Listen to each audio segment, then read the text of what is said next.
Boker Tov, aujourd'hui, le 15 du mois de Tammuz, 18 juillet, on va d'abord commencer Bezrat Hashem par la halacha, donc sur le jeûne du 17 Tammuz, ce dimanche Bezrat Hashem. Et donc ce jeûne-là, il faut savoir que c'est un jeûne, on ne va pas dire qu'il est Chas Shalom, qu'il n'est pas important, mais il est moins important que Tisha B'Av ou Kippour. Les deux jeûnes les plus importants sont Tisha B'Av et Kippour, donc on est un peu plus rigoureux. Tandis que le 17 Tammuz, un peu plus cool. Dans quel domaine? Par exemple, si une femme enceinte, d'accord, elle a déjà passé 3 mois de sa grossesse, ou une femme qui allait, etc., ou qui est dans les 2 mois, ou qui est encore dans les 2 ans de son dernier accouchement, dans les 24 mois de son dernier accouchement, alors une femme comme ça, donc ne jeûnera pas. C'est pas que si elle veut, elle jeûne, elle n'a pas le droit de jeûner. D'accord? Elle se met en danger. Nos sages ont dit, elle ne jeûne pas, c'est-à-dire qu'elle ne doit pas jeûner.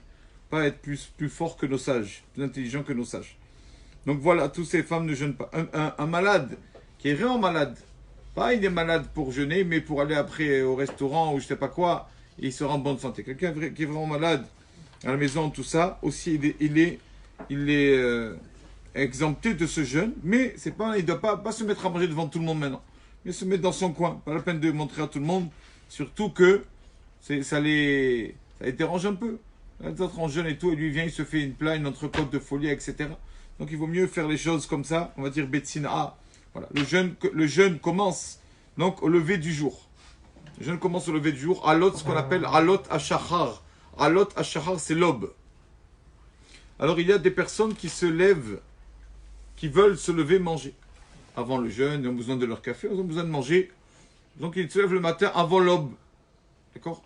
Est-ce que, ici par exemple à Marseille, ça va être l'aube 4h27. Est-ce qu'une personne peut se lever et manger? Parce qu'en fait, ça s'appelle peut-être manger avant la tefila. Mais on sait qu'on ne mange pas avant la prière de Shachrit. Pas le droit de manger avant de faire sa prière. Quand l'autochlo à la dame, Gemara dit, ne mangez pas sur votre sang. Ça veut dire ne mangez pas avant de prier sur votre sang. D'abord, il faut prier d'avoir une bonne santé pour pouvoir manger. Après, on mange. On ne fait pas les choses à l'envers. Donc, on ne peut pas manger avant la tefila. Mais de l'autre côté, quand une personne se lève le matin pour manger avant le jeûne, c'est avant l'aube. Donc le temps de la tefila n'est pas encore arrivé puisque le temps de la tefila commence à l'aube. Alors comment ça se passe? D'après, il y a 2 avis. D'après, dans le Zohar, dans la Kabbale, on dit que non. Une personne, c'est pas bien qu'il mange avant la tefila. Même que l'heure de la tefila n'est pas encore arrivée, se lever le matin avant le jeûne, c'est pas top d'après le Zohar. On parle de manger, on ne parle pas d'un café ou de l'eau, on parle de manger. Mais d'après le Shulchan Aruch, il n'y a aucun problème de se lever manger avant l'aube. Quelqu'un, il veut passer le jeûne plus tranquillement, il a besoin de manger avant le jeûne, il peut se lever, mais il faut quand il aille dormir la veille au soir, en l'occurrence cette année ça va être samedi soir, il va dormir, il pense dans sa tête qu'il va se lever, voilà, pour manger. Comme ça, voilà, chacun il fait comme il veut. Voilà. Aujourd'hui, 15 Tammuz, la date d'un Iloula, d'un tzaddik, que on ne veut pas, impossible de parler de ce tzaddik et ne pas raconter des miracles. Lui, tous les jours, c'était des miracles chez lui. Un tzaddik s'appelait Rabbi Chaim Ben Attar.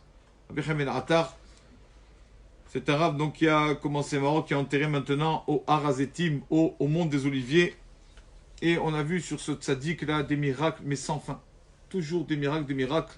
Il a un livre, on l'appelle Or Achaim, la lumière de la vie, parce qu'il a un livre sur la paracha, qui s'appelle Or Achaim. Que ce livre-là, tous les tzaddikim, il n'y a pas un sage qui n'étudie pas ce livre. Baba Saleh a témoigné qu'il étudiait ce livre tous les jours.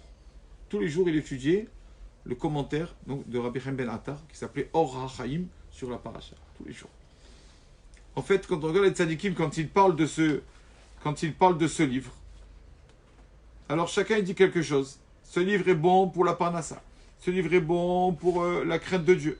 Il y en a qui disent que celui qui lit le commentaire de ce rave-là, sur la paracha Acharemot Kedoshim, le paracha qui s'appelle 2 parachiotes, Acharemot Kedoshim, après la mort, donc la sainteté. Celui qui étudie le commentaire du Rabbi Chaim Ben Attar sur ce livre, sur ces 2 parachiotes, il ne mourra pas avant de faire Teshuvah. Il méritera de mourir en ayant fait Teshuvah. Celui qui étudie ce livre. Combien, comme ça, les tzadikim nous ont parlé. Combien ils ont parlé? Pourquoi ils ont dit surtout que ce livre est une grande ségoula pour une personne qui veut hériter d'avoir des enfants? Alors il étudie ce livre. Pourquoi? Pourquoi il a dit une fois le mot de Gour? Pourquoi le fait d'étudier le commentaire de Rabbi Chaim Ben Attar sur la paracha, c'est une très grande chance pour avoir des enfants. Pourquoi? Et donc il a expliqué qu'en fait, ce tzaddik n'a pas eu d'enfant. Rabbi Chaim Ben Attar n'a pas eu d'enfant. Toute sa force pour avoir des enfants, quand pour avoir des enfants, on a besoin de da'at, de notre cerveau. Et toute sa force, il a mis dans les livres. Au lieu d'avoir des enfants, il l'a mis dans son livre. Donc ce livre-là, c'est la place de ses enfants. Les enfants du Rochaim, c'est son livre. Une personne qui étudie le livre du Rochaim, qui est entre guillemets son enfant, l'enfant de ce tzaddik-là, c'est ça ce qu'il a laissé dans ce monde, alors aussi il méritera d'avoir des enfants. Donc c'est une très grande ségoula, très bonne chose d'étudier le livre du tzaddik Rochaim. Combien on a vu les tzaddikim, un Rav, je ne me rappelle pas comment il s'appelait, le beau-père du Rav Alberstem, que le docteur lui a dit, quand tu auras des poils sur la paume de ta main, alors peut-être que tu auras des enfants. Ils lui ont dit, c'est foutu, laisse tomber, tu n'auras pas d'enfants. Et lui, il est parti sur le tombeau du Rochaim Akadosh. Il est parti là-bas, il a dit, je prends sur moi d'étudier ton livre, Rabbi Chaim, s'il te plaît, prie pour moi. Et il a eu des enfants. Sa fille, elle s'est mariée avec justement le Rav Alberstem. Beaucoup de miracles. On raconte qu'il était dans une commande d'une chayara, il était dans un groupe, une navette, comment on appelle ça, qui, dans le désert, un groupe de commerçants dans le désert et qui voyagent et donc arrive le jour du Shabbat. Alors, on dit au Rabbi Chaim, on est obligé de voyager. C'est Shabbat, on ne peut pas rester comme ça. Alors il dit non, moi Shabbat, je ne voyage pas. C'est Shabbat, laissez-moi. Quoi, laissez-moi? C'est dangereux dans le désert. Laissez-moi ce Shabbat. Je ne peux pas. Moi, je ne voyage pas Shabbat. Et donc il descend de la charrette, d'accord, où il y avait tous les commerçants, et reste dans le désert Shabbat. Son élève témoigne et dit, dès que le Shabbat est entré, est venu un lion, s'asseoir à côté de Rabbi Chaim Ben Attar, à côté de lui tout le Shabbat, un lion. Et samedi soir, quand est arrivé le moment de l'Avdallah, après l'Avdallah, Rabbi Chaim s'est mis sur le lion et a rattrapé les commerçants. C'est lui, le lion, qui l'a amené jusqu'à cette charrette pour reprendre la charrette. Les lions autour de lui. On raconte aussi, c'est connu qu'il est parti du Maroc, pourquoi? Parce que le roi du Maroc lui a demandé, c'était un cordonnier, Rabbi Chaim Ben Attar. Il travaillait un peu, il avait un peu d'argent pour manger, ça y est, fermait le magasin, il allait étudier. D'accord? Mais l'arto, araï, il faisait un minimum de travail, mais un maximum d'études. Et Torato Keva. Et donc, le roi qui lui dit, je voudrais que tu me fasses comme ça, une paire de chaussures pour moi. Je voudrais. Rabbi Chaim Ben Attar lui dit, d'accord, ça va prendre du temps. Ça va prendre du temps. Moi, je travaille un peu, la journée après, je ferme le magasin, je vais étudier. Le roi du Maroc, il dit, comment? Moi, je suis le roi. Il dit, oui. Moi, je ne peux pas. Je dois étudier la Torah. Il a dit, écoute, je te paye telle somme. Il a dit, ah, telle somme, ça va prendre 2 ans. Tu sais quoi, je te paye double. Double, ça va prendre 4 ans. Il dit, mais pourquoi? Pourquoi plus je te paye, plus tu dis que ça va prendre plus de temps? Pourquoi? Il a dit, parce que si vous me payez, par exemple, 2000, on prend l'exemple, 2000 euros. Alors j'aurai assez pour manger tous les jours. 2000 euros, donc, je n'ai pas la peine d'ouvrir le magasin. Je fais le minimum et ça prendra du temps, c'est tout. Et si vous me donnez plus, j'aurai encore plus d'argent. Donc c'est sûr que je n'ouvrirai pas beaucoup de temps le magasin. Donc ne me donnez pas beaucoup parce que ça prendra plus de temps. Le roi s'est énervé. C'est comme ça qu'il est parti du Maroc. On raconte que vraiment c'était un tzaddik. On raconte qu'il est arrivé à Tibériade. À Tibériade, il avait là-bas un grand tzaddik, Rabbi Chaim Mabou Alfia, qui a vécu à Tibériade, très connu. Et il lui a dit, viens, on va ensemble, s'il te plaît, on va ensemble voir le tombeau de Rabbi Akiva. Viens, s'il te plaît, vite. Et Rabbi Chaim Mabou Alfia, qui était assez âgé, lui dit, d'accord, il n'y a pas de problème. Ils sont allés les deux ensemble. Et ça allait doucement. On cherchait un âne. On voulait louer un âne pour quelques heures, mais on ne trouvait pas un âne pour le louer pour aller jusqu'au tombeau de Rabbi Akiva, là-bas en haut à Tibériade, sur la montagne. Et on met du temps jusqu'à que finalement ils ont trouvé des ânes pour monter au tombeau de Rabbi Akiva. Et quand ils arrivent là-bas juste avant, Rabbi Chaim Ben Attar descend de l'âne et se met à pleurer, à pleurer, à pleurer. Et Rabbi Chaim Ben Attar lui dit, qu'est-ce qui t'arrive? Pourquoi tu pleures? On est bien, on va au tombeau de Rabbi Akiva, tu m'as dit. Il lui a dit, mon âme est l'âme du Mashiach Ben David. Il y a 2 Mashiach. Mon âme, l'âme du Mashiach Ben David. Ton âme est l'âme du Mashiach Ben Yosef. Si nous deux, il y avait un moment de miséricorde, Et Ratson, un moment de, comment on dit, un moment propice, pour qu'on prie les deux sur le tombeau de Rabbi Akiva et qu'on fasse venir le Mashiach beaucoup plus vite, toi et moi. Mais ça y est, on a trop tardé. Le moment vient de passer. Et c'est pour ça que Rabbi Chaim pleurait. Rabbi Chaim Boralfia aussi s'est mis à pleurer, à pleurer. Donc c'est connu, il était très. Il voyait dans les mondes supérieurs. Les mondes supérieurs, on raconte que quand il est décédé, donc en Eretz Israël, il faisait une nuit, c'était un samedi soir. Et il y avait le Baal Shem Tov, un autre grand sadique aussi, qui était en Pologne. Le Baal Shem Tov qui était en Pologne, Et là-bas en Pologne, il faisait encore jour, Shabbat. Il n'y a pas encore le coucher du soleil. C'était pas le même fuseau horaire. Et le Baal Shem Tov, quand il fait Netilat Yadayim, il fait le moti à Seuda Shishit au repas du Shabbat. Le Baal Shem Tov, il mange son moti et il dit, troisième repas du Shabbat, il dit Kaba Ner Ma'aravi. La lumière du peuple d'Israël s'est éteinte. La bougie de l'ouest, ça veut dire la bougie de l'ouest s'est éteinte. On dit qui c'est la bougie de l'ouest? Il a dit c'est Rabbi Chaim Ben Attar. Et son élève lui dit Rabbi, je peux savoir comment vous savez? Vous êtes ici en Pologne, Soudachit, il n'y a pas, c'est Shabbat. Il n'y a pas à l'époque les WhatsApp, les Instagram, il n'y avait pas les infos, il n'y avait rien. Comment vous savez, Rabbi, qu'en Israël, c'était Rabbi Chaim Ben Attar? Il lui a dit il y a une certaine pensée à avoir pendant Netilat Yadayim, que les kabbalistes pensent, mais il n'y a qu'une personne qui mérite d'avoir cette pensée, de connaître cette pensée dans la génération.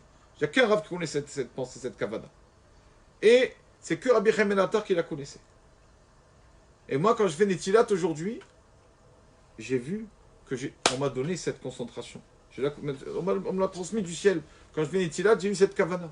Donc j'ai compris que Rabbi Chaim Ben Attar n'est plus là. Comme ça, il a compris que Rabbi Chaim Ben Attar est décédé. Il y a une histoire. Moi, c'est connu qu'il a fait un pacte avec son ami, son ami d'études qui était en train de mourir. Rabbi Chaim Ben Attar est venu lui dire quelques mots à l'oreille avant qu'il meure. Et on lui a demandé, Rabbi, qu'est-ce que vous lui avez dit au mourant avant de mourir? Il leur a dit, je lui ai dit une chose, je lui ai ordonné qu'il me vienne en rêve et qu'il me dise quand est-ce le moment que je devrais monter en Israël. Je ne sais pas quand je dois monter en Israël. Et donc, voilà. Et donc, c'était le lendemain. Le lendemain, le défunt lui venu en rêve, il lui a dit vas-y, tu peux y aller, pars en Israël, comme ça. Il y a une histoire que je vais raconter avec le Baal Shem Tov qui est tellement belle. Histoire aussi qu'une personne qui n'arrivait pas à un problème d'argent, et il a dit au Chaim, Rabbi, qu'est-ce qu'on peut faire? Il lui a dit bon, ça va, je te donne le papier, tu le mets dans le kotel. Au Chaim Ben Attar, il a marqué un papier pour mettre au kotel. Après, on a trouvé ce papier. Et dans ce papier, il y avait marqué Achoti Rayati Unati Tamati. Ma sœur. À qui il parle sa sœur? La Shérine, la résidence divine. S'il te plaît, fais quelque chose et tu envoies l'argent à ce monsieur, tout ce qu'il a besoin. Comme ça, il parlait à la Shérina, Achoti Rayati. Et donc, il était toujours avec le Baal Shem Tov. Et une fois, ils ont voulu se rencontrer. Il faut savoir que, bon, ça a l'air d'être des contes, tellement nous, on n'est pas à ce niveau. Mais il faut savoir que lui et le Baal Shem Tov étaient des sadikim, des sages qui se voyaient dans ce monde ici, ils ne se voyaient pas, mais ils se voyaient dans le monde supérieur. La nuit, leurs âmes montaient, ils se voyaient là-bas. Et une fois, le Baal Shem Tov, donc, a écrit une lettre au Rabbi Chaim Ben Attar. Et lui a dit, par son élève, il lui a envoyé Rabbi, je voulais savoir, est-ce que je peux venir vous voir en Eretz Israël? Je peux venir vous voir. Rabbi Chaim Ben Attar lui renvoie une lettre et dit, ça dépend. Si tu me vois, quand tu me vois dans le monde supérieur, tu me vois en entier, tout mon corps, tu peux me venir. Mais si tu ne me vois pas entièrement, ça veut dire que tu ne dois pas me voir. Comme ça, il a répondu. La lettre n'est pas arrivée au Baal Shem Tov. Pas arrivée, il a dit bon, c'est bon, c'est-à-dire que je peux y aller. Le Baal Shem Tov s'en va en Israël pour aller voir Rabbi Chaim Ben Attar. Et il passe par la Turquie. Là-bas, c'est reconnu qu'en Turquie, il a eu beaucoup de problèmes. Il n'est pas arrivé, si je me rappelle bien, je crois que sa fille est décédée là-bas, si je me rappelle bien, en Turquie, et est venu un Rav. Il y avait un Rav pareil, le Rav Katz, de Smirat Racham, un Rav qui est enterré en Turquie. Il est venu en rêve au Baal Shem Tov en Turquie. Il lui a dit écoute, Rabbi Israël, j'ai fait pareil que toi, et moi je suis mort en Turquie. Je n'ai pas mérité d'aller en Israël. Je suis enterré en Turquie parce que je n'ai pas mérité. Retourne vite dans ta ville en Pologne, à Medzibouz, retourne vite là-bas. Sinon tu vas mourir ici en Turquie. C'est pas le moment de voir Rabbi Chaim Ben Attar, tu ne peux pas le voir.